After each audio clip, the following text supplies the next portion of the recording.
Kaminar joined the Federation. The Keeley got sick on Erna, and Discovery reveals the USS NOG Eisenberg class. Hey, everybody, and welcome to the Seventh Rule with Cirroc Lofton. Hello, hello. Today, we are joined by two very special guests, associate producer and Marie Segal. Yay! You didn't say anything. And and the expert on everything Ferengi, everything NOG, everything Aaron Eisenberg. It is technically a NOG episode. Please welcome Malissa Longo. Hello. My name is Ryan T. Husk. Today we are reviewing Discovery Season 3, Episode 5, Die Trying, directed by Maya Vervillo. How you guys doing? Right. Doing good. Amazing. Yeah. How are you? Die Trying. How are you doing? Just fine. So, boy, that was fun, huh? Melissa, you got a pretty good shot of it. Mine's like behind me. I was afraid that it needed to be kind of more. Right. You're like the center. woman they put on a maritime ship at the front. Yeah. Welcome. So where did we see this image? 'Cause we were talking about it a little bit before we got started, and I tried to rewind it a few times to catch it, but I don't know if either my Would you screen like is the timestamp? Not the timestamp, It's but 5:20 to 5:26. It was immediately okay. after, it's the ship immediately after the Voyager J class. Is that how you say it? Yeah, and the Voyager J. I mean, it's a Intrepid class, I think Voyager is. Yeah. If I remember correctly. 11th generation. Oh, that's so fun that we have Anne-Marie here today, because I was just about to say, well, everybody in the comments, let us know if it's Intrepid. I forgot, we've got a Voyager expert right here, Anne-Marie. Don't know about expert. Right. Don't know about expert, but they do have some good stories to tell, probably. Oh, before we get into any of these stories, there's so much to talk about today, like a lot. We have the Aaron Eisenberg class USS NOG. We have the cool episode in general. We have really cool biological stuff that'll, be fun to discuss. That is maybe. awesome. But here is a biological thing I do want to mention very quick. A shout out to our good friend from the blue skies of Montana, Mr. Bill Erickson, also known as War Dog Heim on YouTube. That's his handle. Big shout out to him, because he has, for the month of November, he has a MoSpace account, like MySpace, but for Movember. I just wanted to give a quick quote, what's on his site. Globally, more than 1.4 million men are diagnosed with prostate cancer. Each year, Movember is working to have the number of deaths from prostate cancer by 2030. To have the number of deaths cut in half. And I want to help them get there. Help me stop men dying too young. My personal motivation is that men don't talk about this kind of thing without prompting. I'd like to start conversations, and this is a great reason to reach out. And his goals are men's health, prostate cancer, testicular cancer, mental health, and suicide prevention. So thank you very much, Bill Erickson, for doing that. Guys, in the description box below, we will include the link to please support Bill, help him to take care of this big situation that we have. And we'll be checking on his mustache at the roundtable this month. That's right, his mustache. All right, cool. Anyway, back to what we were talking about. Check it out in the description box below. Melissa, how did you feel when you see the USS NOG? Was it jubilation? Was it like a breath of fresh air? Was it like, man, that's so cool? It was a little overwhelming after I found it. It was mixed emotion. I was like, oh, that's so cool. And then I'm like, oh, Aaron. So there's a lot going on when I saw it, but nobody deserves it more than Aaron Nog. He was a trailblazer, so it makes sense that he would have his own ship. It's true. First Ferengi out there, skyrocketed through the ranks. Yep. And Aaron always wanted to be on Discovery. Yeah. Right. Yeah. So added bonus. Yeah. Yeah. What about you, Cirroc? Any thoughts on Aaron Eisenberg finally make it into Discovery and having an entire class named after him? Well, you know, when he passed away, there were a lot of people doing things to make tribute to his legacy and honor his memory. And, you know, from being in video games to all the chat rooms across the country that were making notice of his contribution. So I think this is a really good gesture on behalf of Star Trek and the CBS, you know, family. I think it's a great gesture by honoring him, by incorporating him in the new incarnations of the show so that his memory continues to be reverberating throughout the legacy of Star Trek. And I think this is a very, very compassionate way for them to show that they care about him and that, you know, that they honor him, who he was as a person. So I'm excited about it. I think that if Star Trek continues to, you know, embrace its family and embrace people like Aaron, who are such good role models outside of being a good actor, I think that if they continue to do that, then we're going to have a community of people that understand that we reward people who have inspired us, who have loved the fans, and who have done nothing but represent Star Trek with integrity and honor. And who tried his best to live the principles of what the Federation stood for, whether it was consciously or not. He was an excellent representation of those values. So, yeah. And Marie, that must be your cat. So allergic. If it was My my cat, I'd be in the ER. Yeah. It's Mochi. Yeah, Anne Marie's allergic to cats, so that was how we guessed that it wasn't her cat.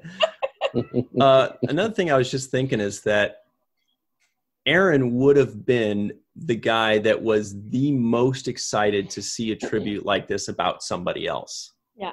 You know, he would say, "That's so cool. Oh man," that he would get, you know, he'd be so passionate and excited about this kind of tribute for somebody. So I think it's only fitting that he get that kind of, you know, tribute and moment. That's really cool. You know, we say it every single week, so I hate beating it to death, but it's just, I just wish Aaron could see it, you know, like it's one of those things where I'm like, God, he would love this more than anybody. Yeah. About anybody. Yeah. And he'd be in tears. Yeah. And not only that, but, you know,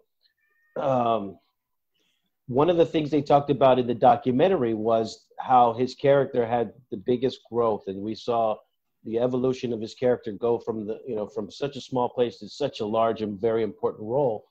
And I think this is just a continuation of that arc. This is just to let us know, not only did he continue to, you know, his impact resonated to the point where here in Discovery, we're still celebrating, you know, who he was and his legacy. So I think that it just continues the arc of this character who, you know, went from such a small part to being such an important factor in the show. So I think that's another. That's very true. It's just another testament to how his memory keeps on reminding us of the great person he was. Right.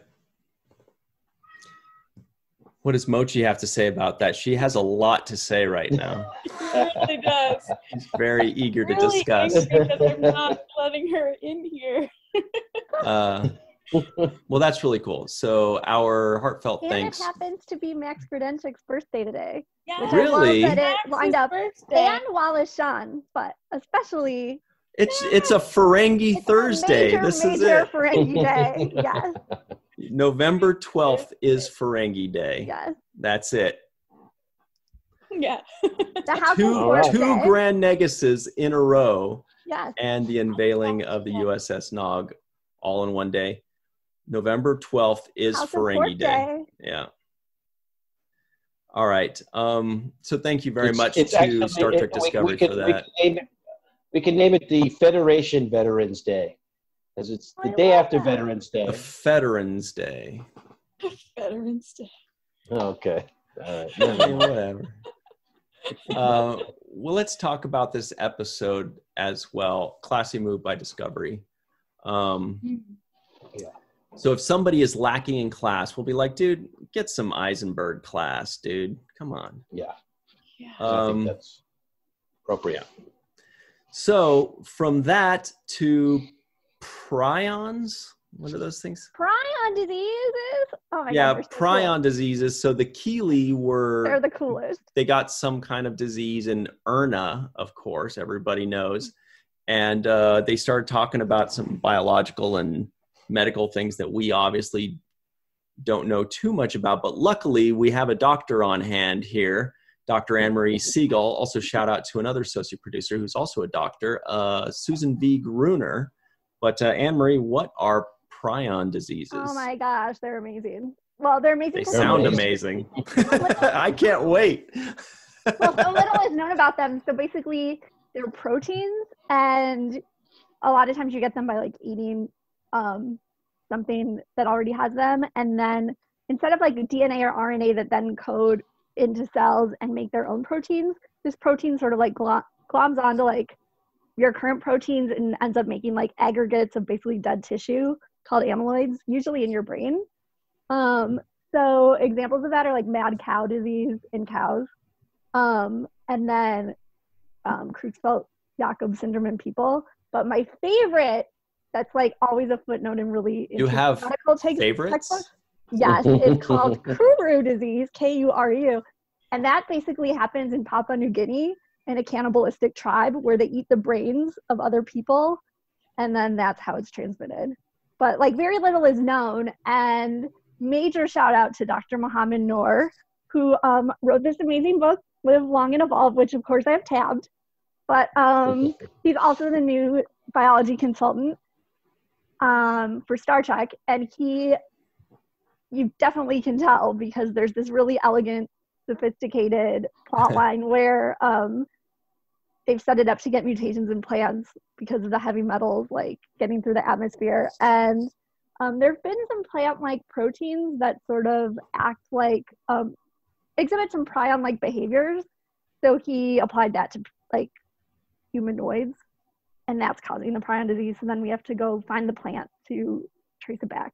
And my guess is that like a transporter can't filter it out because it's not like an RNA or DNA virus. It's just a protein that like then goes, it's very similar to your own proteins. So my guess is because it's in cells and it's so similar, you can't take it out. In cells. The only thing I understood there was heavy metals. Anybody else? Cannibals? That's like the fascinating part. Heavy metal. I never heard that. And at med school in Wisconsin, it came up a lot because like there were concerns that it was in deer, and Wisconsin's like a big deer game hunting state. Yeah, the Milwaukee Bucks, shout out to them. And yeah, shout out to Dr. Mohammed Noor and his book. Live Long and Evolve. You've read it all, huh? You know it all. Yeah, and it's also cool because in addition to like the main index, there's an index for episode titles. So I kind of use it like as a companion book now while we're watching. Huh. That's pretty cool. Super fun. Oh my gosh. So I guess the only person I could ask is you then, Dr. Anne-Marie. Is there a cure for this kind of thing, or is it? No, that's one of the reasons it's so interesting because like it can be years until it starts developing symptoms, and it's really hard to target like a protein that's actually like your protein. Like unlike a virus where you could target like the viral RNA or DNA, you can't target like a protein that's so like similar to ours and aggregates in cells. And the other interesting thing is because it's in the brain, it's sort of like it has a lot of symptoms with like coordination. So I really liked that when they were showing like those aliens, I can't remember their names, who were in like the ICU. They were sort of like having all these like movements. For those of you Lord of the Rings fans, you know who Keeley is. Well, it could be like a seizure, or probably they were having like minor seizures because of their heart rates and blood pressures. going up. So it just like all matched really well. I was super impressed. Nice. And that would be assuming that their proteins are similar to. Yeah, or maybe like somehow the protein mutates to like match each alien because it also attacks the Barjan. Like who knows if it would work on people or whatever. But super interesting. Loved it. You know what else was super interesting? Oh, and one time Bashir mentioned prions before, and I believe it was in the Cirroc episode about Nor the Battle. Nor the Strong. Yeah. Nice. I think it was his boring paper, but actually it's super interesting. We'll look forward to that. Yeah. I have to double check, but I'm pretty sure that's where I heard it. So the Orion and the Andorians have formed together to be the Emerald Chain. It's a syndicate. And that's the kind of nerdy stuff that I love, is like the different races and who's got like diplomacy and alliances between the others. And now we know why in like the first episode, Michael Burnham had to deal with some Orions and some Andorians because they've created this syndicate called the Emerald Chain. What do you guys think about that cool stuff that we like so much? Is that because blue and green make emerald? And Andorians are classing it up? Maybe. Emerald is more of a greenish color. I know, but usually I figured like a mix of both. Yeah. Blue and green to get like that emerald green. Maybe.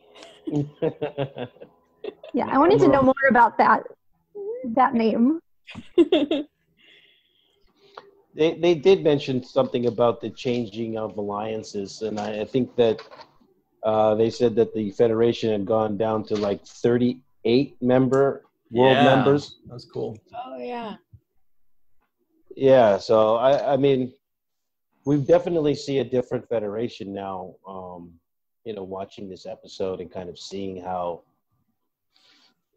it's kind of weird because they seem to be way more advanced, but then some things the Discovery crew is like, all right, we know way more about this than you do. And it's kind of interesting to me. Yeah, that's the thing. That's usually my biggest qualm with all time travel episodes on every show, is that there always seems to be a way that even though your crew time travels 1,000 years in the future, you're still saving the day. Whereas we know that if a crew from 1,000 years ago showed up on their boat or whatever, we'd be like, we got this, dude. We'll be fine. They'll be like, no, but we're excellent sailors. We can go. We got this. Our technology is unbelievable. You'll never guess the things that we can do. We got this. And they'll be like, but our boat, the sails are very fast. We'll be fine. Yeah, just look at your nuclear reactor. Maybe we'll come up with a solution. But my only response to that is that all of the people currently who have lived in the Federation for as long as they have been looking at this problem the same way. But you have these new people coming in and they can look at it from a fresh perspective and offer a different view of how to solve the problem than the current people do. So that's my response to that. Well, they also did do okay with it. They're basically saying it has to do with the spore drive. They're like, hey, the only thing that can get there that fast is the spore drive. We're the ones that can use it. Sorry, you need us. And that works, but the only thing I would say with the technology is that 1,000 years in the future, the Federation probably has technology that can go faster than that. But again, they had the burn that kind of flattened everything out. What were you saying, Anne-Marie? Oh, I was really concerned in the beginning that it was going to be a super like relic style episode, the one where Scotty like comes out of the transporter in TNG and then he feels really bad because in 80 years like technology's changed, or however many years he was in there. So in the beginning of the episode I was like, is this going to be like relics on steroids? And then turns out no, because they like know a lot of people and they have spore drive. But yeah, otherwise I totally agree. Yeah, and I have a question about the spore drive. I just feel like that it would be the most critical thing to reproduce for Starfleet right now, because they need to be able to travel. And I would think that would be the first thing on their list, is like, we need to recreate the spore drive. We need to, reverse engineer the technology and find a way to make it work for ourselves. Right, but they got rid of all the records of the spore drive. So as far as they know, it never existed. That's the tough part, but that's how it goes, is that supposedly that is gone forever and Discovery is the only one that has it or ever will have it. Yeah, but now they know. So yeah, but now it's in the future. So then are they going to try and ban it again? Because wasn't it like bad to the tardigrades and that's why they were covering it up? Or they might reverse engineer it super quickly because they've got awesome technology. And they're like, dude, we got tons of mushrooms. We didn't know what to do with them. And now we do. Yeah. Or I guess maybe then they could come up with a solution in addition to save like the spores and the tardigrades so that there wouldn't be a similar thing. Yeah, and the other thing that is interesting about the spore drive is when they actually go into the moment and the ship does the little spin around move and then drops into invisibleness. I think about like how practical is that methodology when you're in a fighting scene, when you're like, you got two ships chasing you and you're fighting each other, and then you do this little twirl around and dip, and so you wouldn't be able to travel. Can you control the speed at which you go, so you don't have to go into that mode exactly and kind of cruise along and fight? Well, and I was wondering, for the spore drive, why didn't they install seatbelts? Because seatbelts is a whole thing in Star Trek. We could do an entire episode on seatbelts in Star Trek. If they're spinning around, my only guess is that it's like a washing machine. They figure they're fine as long as they keep all hands, arms, feet, and legs inside the ship at all times. That's a Disneyland reference. I feel you're about to say something serious, Ryan. Oh man, I was really listening. Have you met me? Oh man. Speaking of meeting people, we met an old dude. I don't know what his name was, but there was an old guy. He was talking with Giorgio, and apparently he said something that really affected her, that they kind of gave a little cliffhanger there, something that really affected her. But I want to talk about this old dude. He was played by David Cronenberg, who many of you know. He is an actor, but especially a director. He directed Crash. Probably the most famous one in my mind that he directed was The Fly with Jeff Goldblum, which is pretty cool. Yeah. He also had one of his first acting jobs in The Fly. I looked that up, and he cast himself as the gynecologist. Because IMDb calls him the king of venereal horror. And I was like, what does that mean?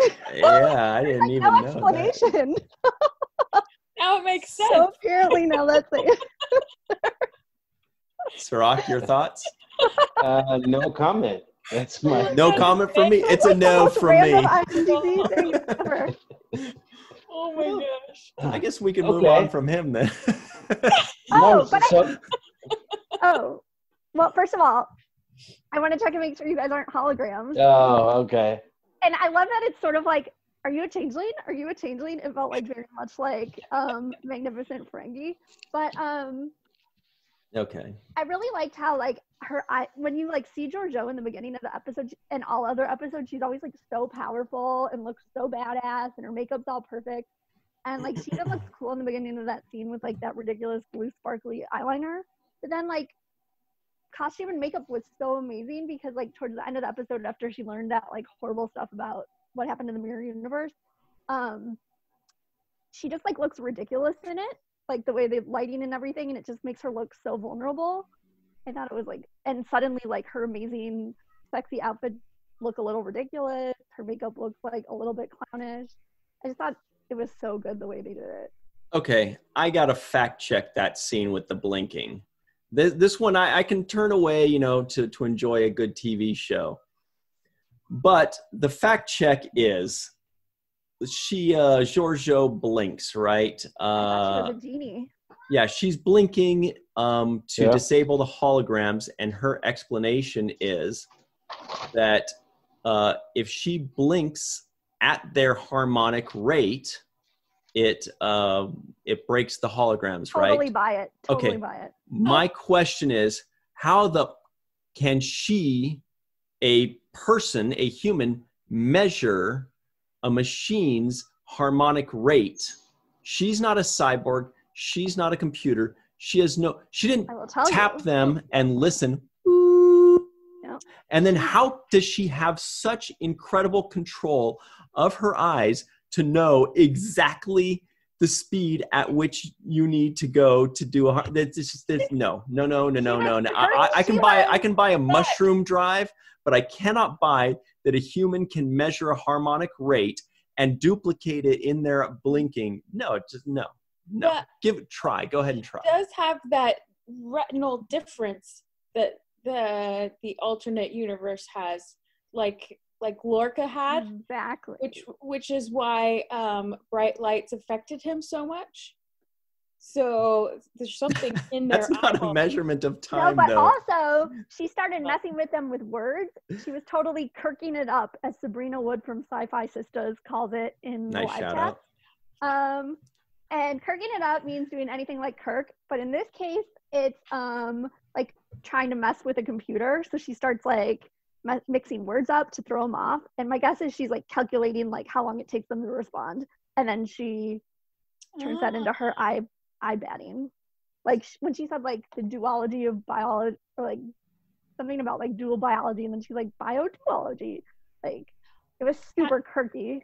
It was kind of a Blade Runner type thing when they're trying to test whether you're an android or not. Yeah. Replicant. Replicant. That's the word. About it. Replicant. Okay, bring us our next challenge, Ryan. But I thought I'm like, sorry, that's sorry. That was a nice try, but no. There is no. Sorry. Not that was great. Great points you guys both brought up, but no. Anyway, but that's okay. It's okay to have one or two things that I go, because the rest is cool. Disagree to disagree. You think that people can really? You don't disagree with me. There's no way you disagree with this. Sorry. Yeah, but I just like love I Dream of Jeannie, and it was super that. Yeah, that was cool. It was. It was. The foot stamp too. Yeah, it was awesome. There's a foot stamp. Can you guys do the nose twitch? That's Bewitched, Ryan. I thought it was more, I thought it was more Nicki Minaj than I Dream of Jeannie. Oh. Nicki Minaj does that, like. Oh, that's cool. She does a lot of that. Jeannie does it like if she's undercover in real life and she doesn't want people to see the whole like thing. Melissa almost looked like a bobblehead when she did it just now. It's pretty good. But I thought Giorgio was good in that scene. I actually enjoyed her a lot. She looks better when she has something to do, and they finally gave her something to do in this episode. And she was good in playing opposite the director that you just mentioned from Crash and The Fly. So I thought the two of them really had a good chemistry together. It was like who was trying to outsmart the other, and he started to play little psychological games with her by pushing her buttons of vulnerability, and that really started to get to her psyche too. Yeah. And all the other interviews were adorable. And it was nice writing too when he says, "Look, why don't you ask questions, and I'll glean more information from the questions you ask than the bullshit that you won't answer." Right. Smart. Yeah, that was good writing. I like that as well. Him saying that, because that's sometimes is the case. You get more from people, from asking questions or from them not answering questions when they, avoid answering questions. That lets you know more about it than even the answer could know. So I thought it was pretty good. Why was she so trusting though? Because she just took his word for it. I kind of felt like maybe he's just messing with her about telling her that the mirror universe is so far off. I thought, I was like, for all she knows, he's just playing psychological games during an interrogation. So it was I didn't really buy actually that she would just believe it on face value. Well, I think at this point, why does he need to lie about it? Yeah, it just seemed like he knew way too much about it. So who is he though, exactly? What would be his rank? Would he be the constable? Ooh. I don't know. Fourth century mirror universes. It's like that guy on TNG who's like an expert in like 1940s film noir, and for some reason like goes to holodecks with Picard. Super niche. I don't remember that guy. When he gets killed in the holodeck. Or almost killed. And good night. Long kiss goodbye. Okay. Well, there's another big elephant in the room that we're going to have to discuss. There's so many elephants in this room. It feels like a GOP meeting. Am I right? Hey, no. No. One of my favorite characters has gone forever. Not forever. I was non-impressed. Yeah. You know that Will that was not funny. Yeah, you're non-impressed by that. Will that was already did not funny. At Ready Room when he interviewed her. Okay. That what? Will Wheaton already did a non-something pun when he interviewed Rachel. I can't remember her last name. And Cherrill, I think. Yeah, at the Ready Room I'm just guessing. It was amazing. I love non, by the way. It's so delicious. So good. Also, her mom was one of the original letter writers to save Star Trek in the 1960s, like with B. Joe Trimble. Wow. Isn't that cool? Yes. Oh, also big shout out to Don Crandall. He was the first person to bring that to my attention that the old guy was David Cronenberg and he was in The Fly. Don't want to forget to mention that. So unless she was in the interview saying that she's going to come back, I'm presuming that she's gone forever, right? Well, CBS All Access hearted my comment when I said, make sure you bring her back. So... And they hearted some other people's comments who said more things. Well, Rachel Ancheril actually runs their social media. So. Oh, it was actually her. but she kind of hinted that it wouldn't be the last time that they would see her. I kind of didn't understand that scene, if you want to know, guys, what I was thinking. Because they go in there, the guy has all the seeds, his family dies, he's alone. They want to leave him. They say, I don't know, he wants to be left, and they want to take him against his will. But they decide, I don't know, they decided something. But it was weird. Where were they leaving her, and to do what exactly? Yeah. To be with that guy? Give the ship oversight to somebody else who's more stable. It was so weird. Yeah, or if they were taking him back, I think because he was injured and they needed to heal him up, right? So why not heal him up and then bring him back? Well, no. Also, they were questioning his mental health, not unrightly. Like he's been through a big traumatic event. But I was just like, why? Plus, the Barzan atmosphere makes things grow faster. So give the ship duty to somebody else and then help them. Weird. Yeah, it sounded like it was just time to move on from Lieutenant Non, and this was their way to do it, sadly. Who was hearing the music? What I didn't get on the ship was, I couldn't tell who was seeing what. And then when Michael Burnham was mentioning the music, I was like, wait, then who's hearing the music? Who's not? Who's seeing things? Who isn't? It was a little confusing. I guess maybe it was a hologram? It was a hologram. That just plays for... Well, for the dad. Because his family is dead. But then he as an out-phased guy was in another room, so it was he wasn't in both places, right? Well, no, but I think he kept it running because it just made them feel like they were still there. I know, it's really sad. Or is he a dowd like Kevin Uxbridge, and that's what's going on with the music playing in people's minds all the time from TNG. So she needed to stay on the ship to take care of those seeds or something? Is that what's going on? Is that what I missed? Yeah. He's the new Keiko. Right. Very good. Very good knowledge. Yeah. So what it is that she's going to fly the seed ship back to Barzan or wherever she needs to take it. She's taking over his mission for him to bring the bodies back and the seeds back. Oh, that's right. And then she's also secondarily happy that she's going to be able to see her home planet again. Because apparently, unbeknownst to us, we thought she was just a security officer, but she's actually a security officer that misses her home very, very much and was just waiting for any moment. As soon as there's an opportunity to go back home, she's like, sorry, guys, I'm out. I'm not really interested also in at that point, they had been told that like their ship might get like diaspora'd. So rather that maybe than like have to go some random place by yourself. Maybe Arian is waiting for her on Barzan. I knew it was going to be bad when like Non was in the preview too much, like that Arian episode. Oh, Yeah. Right.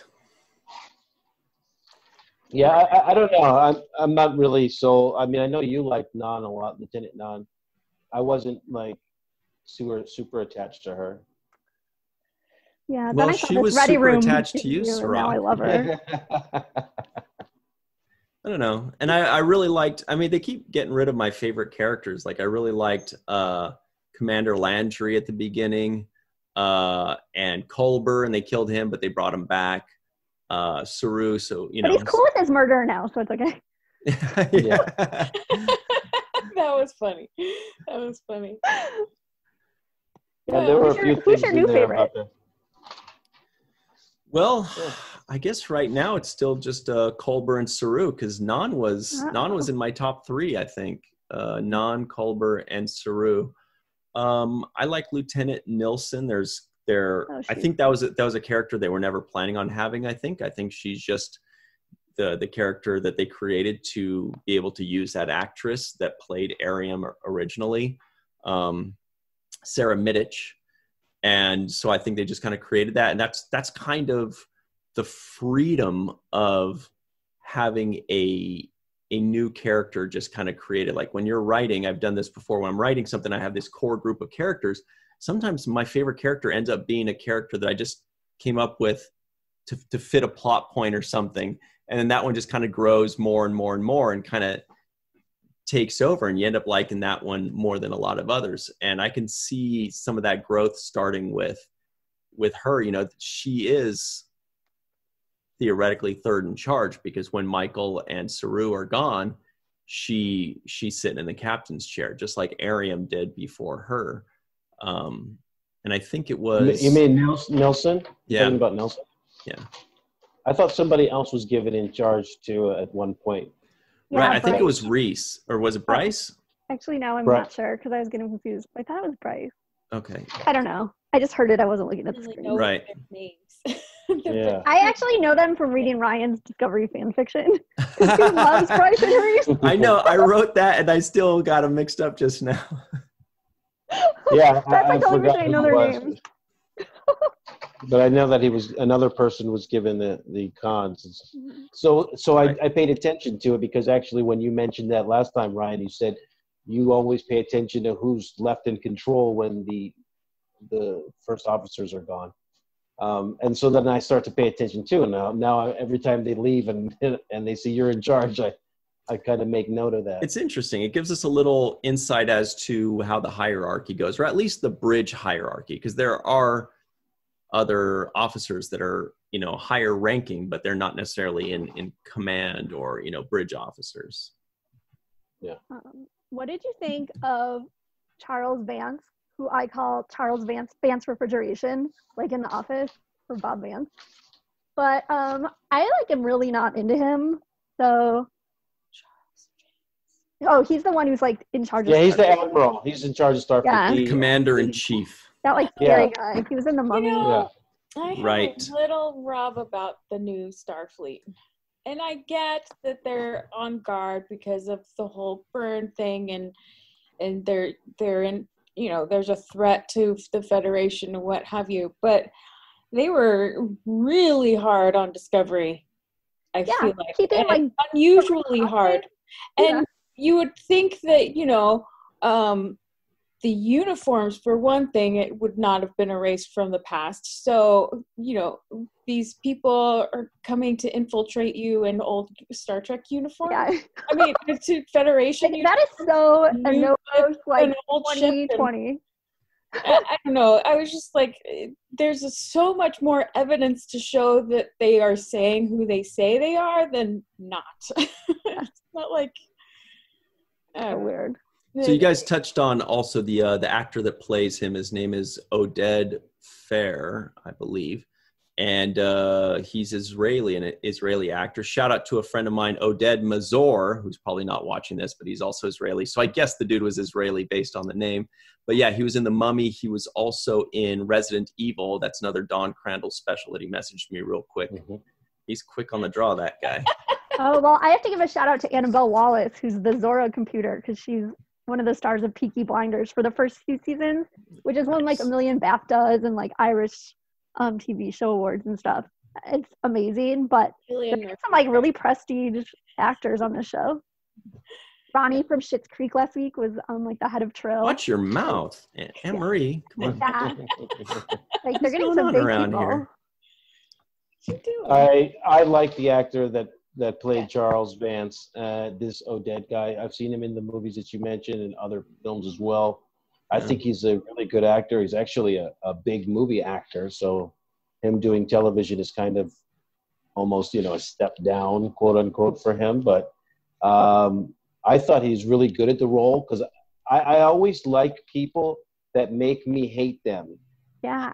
And so if you make me hate you in a movie, if I'm watching a movie and I walk away and I hate you because of what you've done, that means you've done your job in that role.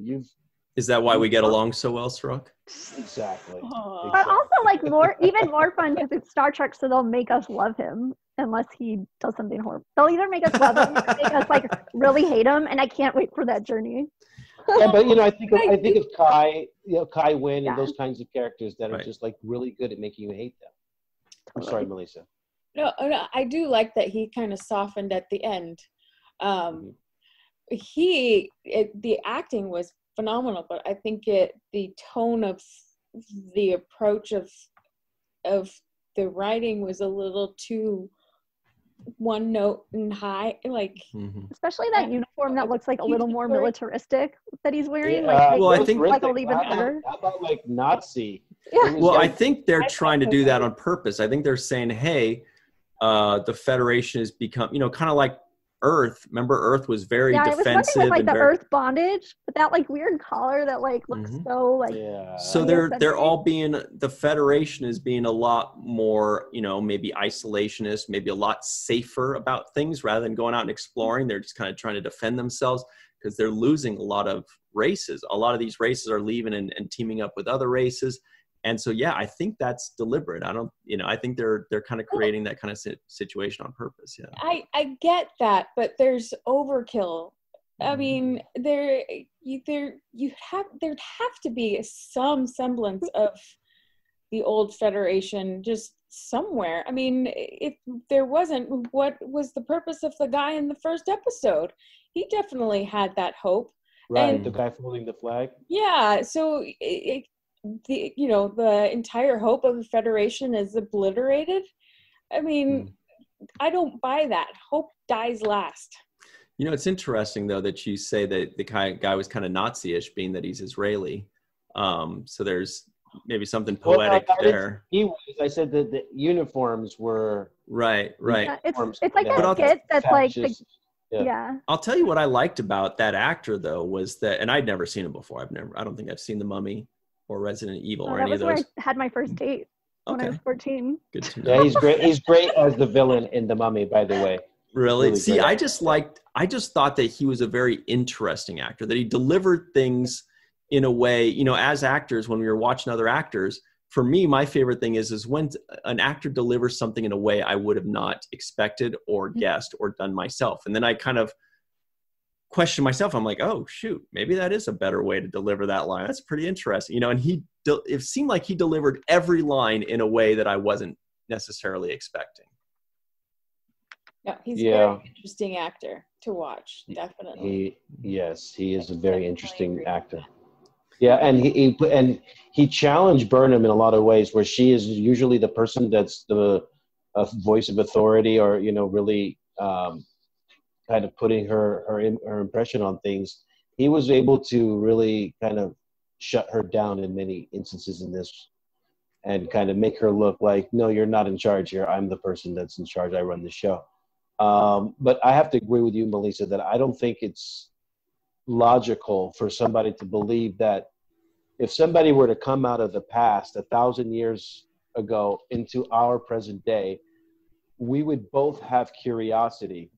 The people in the present would be like curious to know what the hell was your time like, and what did tell me all about what you've been doing, and vice versa. So I didn't see that exchange of curiosity. Like, I need to know. Tell me what was this like? What was it like before the burn? What was it like this? What was it like? Just exchanging those kinds of stories. Yeah, it felt like one-sided curiosity at this point. Well, it made those moments where like different races realized their homeworlds had become like Federation members really poignant. But yeah, it was so weird. You'd think they'd be like, "Oh, what'd you do for this?" Like, really bizarre. We only have a couple minutes left really here, guys. Like, but the yes, first part of the episode, when Saru is like #1, and he kind of says it like in a Picard way, I was like, "Wait, but how would he know about this?" So Ryan. No, I wrote that down too. I thought that was an interesting, the way he said #1 to Michael Burnham. I said, "Whoa, where'd he get that from?" Yeah, it sounded like a Ryan impression, but not quite as good. I wanted to add that I for one, I thought the set kind of looked like an iPhone store when they walked into the. Totally. It was like really bright and white and circular, and I was like, "Well, this is like the new iPhone store. Apple's going to get a hold of this." But the thing that I really enjoyed the most about this episode was the line that they said, "Dysfunction." It was about dysfunction. It was like dysfunction. I think it was dat function. No, it was. Geez, I got it here in my Reno, yeah. Reno. She's like, duh, and then she says, "Dysfunction is the team," right? And what I just want to comment on is when they each were going through their interrogation sections where they were being interrogated about what happened and see if their stories matched up. As they were retelling the stories of what we've seen already happen, you can see how ridiculous it sounded to somebody on the outside. Yeah, that was right? amazing. And that's what I liked about this episode, because they are a dysfunctional family type of crew, and that shows up most when you contrast it to, protocol, and this is by the books, and this is how we do things. And then you watch them talk about having arguments, and, Tilly was really funny in this episode, and Stamets and Jet. And Jet also were really funny in their kind of interrogation. Mm-hmm. It felt like so Deep Space Nine, that like little montage. I loved it. Yeah, that did have a DS9 feel to it, yes. The pullout of the last shot with Saru and Burnham was like, oh my gosh, this is the last shot of what we left behind with Jake and Kira, because they were pulling out of the window, and I was like, oh my gosh, that's Deep Space Nine. It's so Deep Space. Oh, and we have to mention Voyager, of course. Speaking of which, Voyager J, the 11th. Some good stories about those ships. Yes. They do like to gossip too, those Voyager ships. Yeah. That's Voyager J, so that's the 11th Voyager. That's pretty cool. Also, another little shout out, like where they were all watching it. It was sort of like the Star Trek movies where it goes on really long, where people are watching ships dock and stuff, and then Lower Decks spoofed it. So I loved that it showed up again for like seriously here. I also really quickly want to say that I expected to see more radical designs in the ship changing over the 1,000 years. So I did kind of expect to see ships that didn't look traditionally Enterprise, maybe some kind of little adjustments here and there. But right, 1,000 years later, and it looks like the VFX guy was talking about that today. I think his name is AZ or Jay-Z. On the Ready Room, the second interview, it was Jay-Z. And I sorry, I can't remember, but like he was saying how he really applied that to book ship because it like can change formations, but like not as much these. Do you know what AZ? Do you know what AZ's middle name is? No. Shade of Winter. I love your middle name jokes. Shade of Winter. Yeah, that's. Yeah. That's a Simon and Garfunkel song covered by the Bangles, of course. He's a Shade of Winter. Malissa got it. She was doing this move.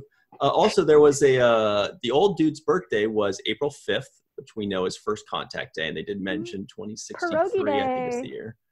Oh yeah, Salmon Day or something they say. Pierogi. Pierogi. That's Zephyrin Cochrane's favorite food, so that's how Voyager celebrates. Oh really? Mm-hmm. Yeah, in Lower Decks though they talked about salmon. They said, or maybe they mentioned how they have salmon on that day, or maybe it was Star Trek Day, but I'm pretty sure it was on First Contact Day. They're like, you got to have salmon on First Contact Day. Check that out. Yeah, you'll have to watch Lower Decks. It's pretty good. I had a small laugh to myself just to throw Aaron Eisenberg into this one. There was a moment when they were talking about the Red Angel suit, and they said, yes, there was only one time crystal left. And I just started laughing, and I was thinking Aaron would have loved this. Yeah, he wouldn't have let that one slide by. No, this is not like only one time crystal. We need oh my God, we need. I thought Aaron they mentioned time crystals too. That's so funny. And you know what Deanna Troi would have said about that? We don't have time to talk about time crystals. Okay. It's a First Contact. Let's keep it all in. It's all First Contact jokes today. Keep it all. There's no time. Anyway. No time. 38 member worlds down from 350 at its peak. Like you mentioned, Cirroc. I thought that was really cool. Yeah. Those are the kind of things where we want to know more. We want to know which are the races that are still in it, the 38, which are the ones that left, which are the ones that added on in the last 700 years, you know? Oh, yeah. Oh, yeah, they mentioned also about the Kelpian with Saru. There, you know, the way they were looking at him, like, you're the last Kelpian we've seen. Kaminar joined the Federation. Yeah. Yeah. Oh, Henry, I'm sorry, I cut you off. Oh, no. There's like an Instagram account called Star Trek Log, and it's actually run by CBS. And every Monday, they have a different crew member do his own log, and he narrates it. And so this week's on Monday was Linus, who he gave an update that seems to point in the direction of him and Giorgio actually having a relationship or the beginnings of one, because there's talk of romantic popcorn. So we'll have to like stay tuned for that. Popcorn is romantic. Yeah.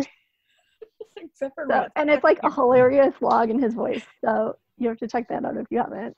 Shout out to David Benjamin Tomlinson, our good buddy, friend of the show. Sorry, Cirroc.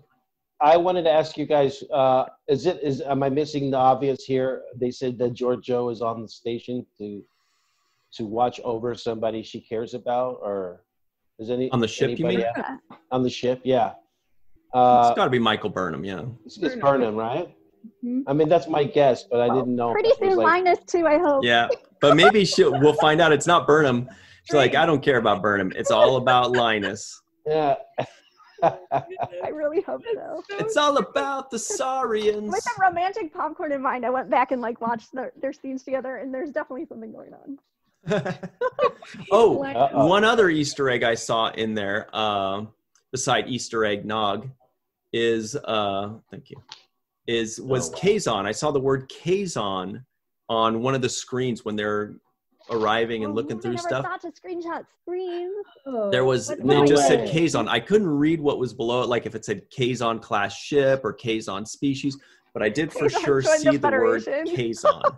Yeah, it said Kazon. So maybe they did join the Federation. It's entirely possible because it's when they arrived at the Federation, I believe. You sure didn't see Kazon cards for John Tufarella? Yeah. Shout out to John Tufarella, Kazon Cards and Games out in New York. Yeah. Well, we did it. We broke the record for the most shout outs in one episode. I also like Saru talking about the Dark Ages and the Renaissance and that whole little that was beautiful thing. I thought that was a nice little nugget in there, and just to show how we progressed, all of us together, from just even something small like the 3-point perspective. Oh, another character we might be meeting is when they said the Orions and Andorians were invading the Draconic system, I think it was. They said Osira is becoming more brazen. So stay tuned to find out who Osira is. Is that a Masks reference? But I don't think that's what it's called, Osiris. But that first planet you mentioned, like Verna, was it? Wasn't that where like Romulans had a moon hidden in deep space? Like Romulans were on a moon, and it's like a Bajoran moon in Deep Space Nine. I don't know. I have to fact check it. If it doesn't ring any bells to you. Doesn't to me. Oh. But I don't remember remember that. I thought Verna was the name of Verna. that moon, but I guess. Yes, it was the name of that moon, and I remember that episode. And Because she like says it so distinctly, and she says it so many times. I love that Romulan lady while she's eating jub sticks. When Yes. did they mention Verna? During I think it's season 7. Right? No, I mean in this episode. Oh, I thought you said Verna was the place where those people were catching prion disease. I didn't say that. That might have been the case, but I certainly didn't know that. Then maybe I'm wrong. But to quote Tilly, you guys, there's a flying rainforest. Yes. I don't know if that's an exact. Yeah, something like that. But Good it's like delivery. that. I like it. Good For delivery. the flying rainforest. Mm-hmm. Yeah. That would be fun. Anyway, we gotta go, guys. Really quickly, it was Reese that was given the control of the bridge when everybody was gone. Mm. Got it. I think that's who I said. Was I right? I thought don't you said remember. Bryce. You could say that. Reese. Oh. I heard Reese and This is Bryce. a live so chat. We'll I heard see. both of them. Yeah, we'll check it out. Boy, Yeah. oh boy, this is it. Reese versus fun. Bryce. You know what Reese's middle name is? Nah, that one's too easy. Is pieces. No. You were gonna say that right. Huh? No, Were you is gonna say is pieces? No, pieces? that's better. That is great. I feel No. like I heard you say that one before. Reese's peanut butter cup. Yeah. No, that's when never mind. That's a terrible joke. Thanks for having me. So Yeah, fun. thanks for joining us, Marie Segal, and thank you for joining us, Melissa Longo. Thanks. Great time. A momentous Good day. times. Yeah. So it's a good one. Well, I guess that's about it. There's probably a few more things that we missed. Please let us know in the comments below what we missed or what you agree with, or if we said Reese or Bryce, because this is the real deal. This is important. Got to This keep is these a- things. Why was Giorgio breaking the com badge? Why did she break that She's and take chaotic. Why does Giorgio do anything? anything she does? She's chaotic neutral. Yeah. Yeah. Anyway, so people will tell us in the comments below. They'll know the answer to that question, I'm sure. Okay. And we'll find out what the USS Tikov stood for. That's got to be something or someone. Yeah, So so thank you all the for article joining came us. Stay tuned for the next one. Check us out. And I think that's about it, right? I think we did it. Like, subscribe. Yeah. Go Oh, to that tab. Mo Space and help out Bill Yeah. Erickson in the Don't make description Bill and box. Yvette come after you if you don't like it. Right. Yeah. All right, great. And thank you all very much. And as always, for Aaron, for you, the USS NOG and the Eisenberg class, always remember the 7th rule.